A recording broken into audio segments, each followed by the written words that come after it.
আসসালামু আলাইকুম। স্বাগত ইজি নিউজে। বিএনপির ভারপ্রাপ্ত চেয়ারম্যান তারেক রহমানের সতর্কবার্তা, আগামী নির্বাচন সহজ হবে না। নেতাকর্মীদের উদ্দেশ্যে বারবার বলেছেন, আগামী নির্বাচন কঠিন হবে। জনগণের কাছে যান, জনগণের পাশে দাঁড়ান। বৃহৎ এই রাজনৈতিক দল বিএনপি এখন চ্যালেঞ্জের মুখোমুখি। একসময়ের জোটগত দল জামাত ইসলামীর।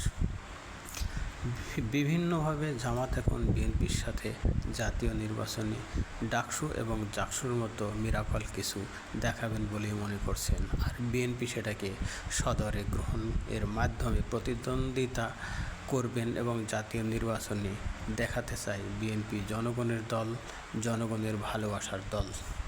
জামাত ইসলামী জোট গঠন করতে চায় ইসলামী দলগুলো সহ এনসিপিকে নিয়ে, আর বিএনপি এখনও কোন দল নিয়ে জোট গঠন করবেন বা নির্বাচন করবেন সেই সিদ্ধান্ত না নিলেও ভোটের মাঠে যাদের অস্তিত্ব লক্ষণীয় তাদেরকে সাথে নিয়ে নির্বাচন করবেন বলে সংশ্লিষ্ট সূত্র বলছে।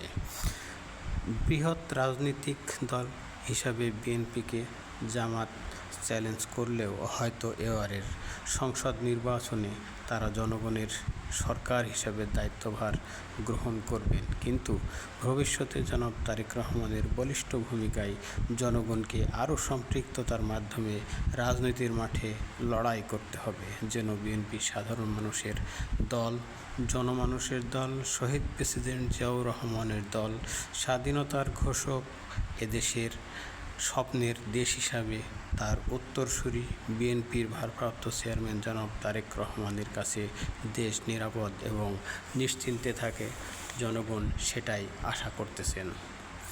ইসরায়েলে আর কোনো হামলা করবে না কাতারে, বলছেন মার্কিন প্রেসিডেন্ট ডোনাল্ড ট্রাম্প।